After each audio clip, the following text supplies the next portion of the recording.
Hello, my dear students. How are you all? I hope you all are fine at your places.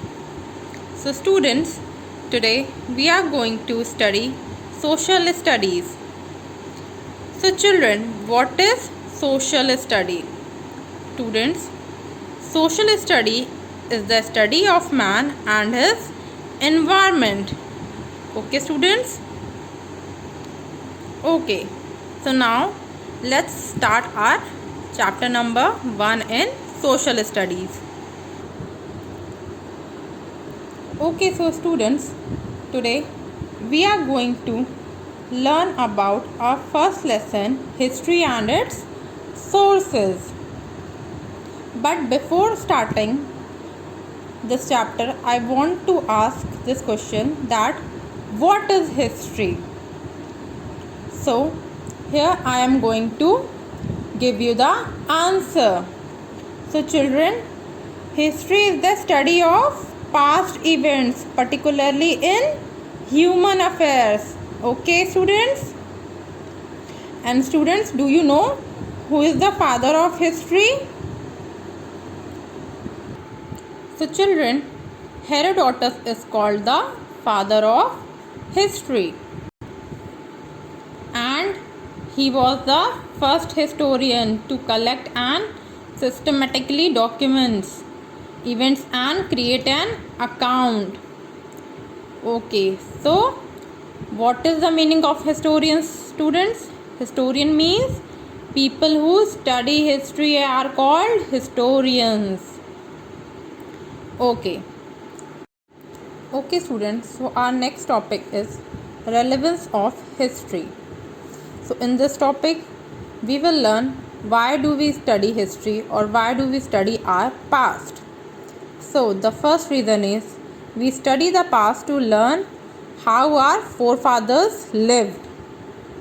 Okay, second one, history is the link between the past and the present. Every new thing invented and every new idea has its origin in the past. Okay, third one, history tells us about kings, queens and about the life of ordinary people.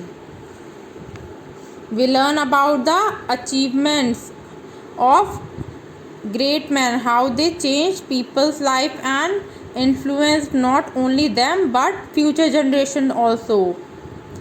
Okay, so now last one, it answers many questions about past events. Okay. So students, these are the reasons why we study history.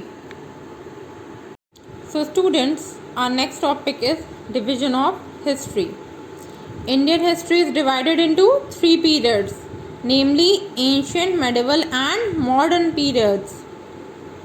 Incidents which took place up to 8th century AD come under ancient history. Incidents which took place between the 9th to 17th century come under medieval history, and those which took place from the 18th century till date come under modern history. Under the ancient history of India, we mainly study about the Mauryas and Gupta's ruler. Under medieval history of India, we mainly study about the Sultans and Mughals ruler. And under modern history of India, we study the British rule in India. Okay. So children, Indian history is divided into 3 periods, ancient, medieval and modern. Ancient history is aggregate of past events from the beginning of writing and record human history and extending as far as past classical history. Okay, so student, what is the meaning of AD here? AD stands for Anno Domini. Okay, and it is a medieval Latin term. Okay, it means in the year of Lord. Okay, so medieval history. In the history of Europe, the medieval history lasted for 5th to 15th century. And last history is modern history. Events which took place from the 18th century till date came under modern history. Okay, so moving on to the next topic. Sources of history. Historian depends on reliable sources in order to make a correct assessment of events. The sources of history are of two kinds. They are literary sources and archaeological sources. So children, what is the sources of history? Okay, so I will teach you with the help of a chart. Okay students, so our next topic is literary sources. Literary sources can be divided into two groups. First one is religious literature and second is secular literature. So children, what is religious literature? Writings which deal with religion are called religious literature. The four Veds, the two great epics, the Ramayana and the Mahabharata, the Upanishad and the Purans are a rich sources of information on Hindu religions and Aryan society. And what is secular literature? Literature that is not religious is called secular. Poems, play, accounts of foreign travelers and work in the field of politics and science are included in this. Okay, so moving on to the next topic, archaeological sources. So archaeological sources divided into three groups. First one is inscription, monuments and other objects like coins and weapons. So what is the meaning of archaeology? Archaeology means the study of the remains of the past. Okay, and children, who are archaeologists? Those who study the remains of the past are known as archaeologists. So in archaeology, our first topic is inscription. So what is inscription? Writings which are normally engraved either on a stone surface or on metal or bricks are called inscription, and the study of inscription is called epigraphy. These are found mainly on rocks, pillar, buildings and metal plates. And children, what is monuments? Monument, old building which are important historically are called monuments. Caves, temples are of great historical importance.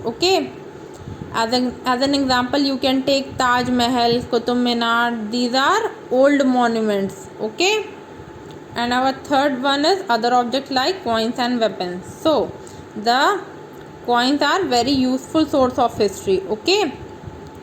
And they give us information about the time to which it actually belongs and trading relation between two countries from the discovery of coins to one country found in another. So our next topic is need to preserve sources. The National Archives of India was established in New Delhi in 1920. It helped a lot in preserving the precious books, magazines, periodicals, etc., which helped the scholar greatly in writing history. Many big or small museums are located in different cities of India, where we can see the object belonging to the past on the basis of carbon 14 dating. We can also know about the age of those objects. So children, this is National Archives of India. This was established in New Delhi in 1920. So children, I hope you understand your first lesson in SST, and in our next session we will start with our exercises.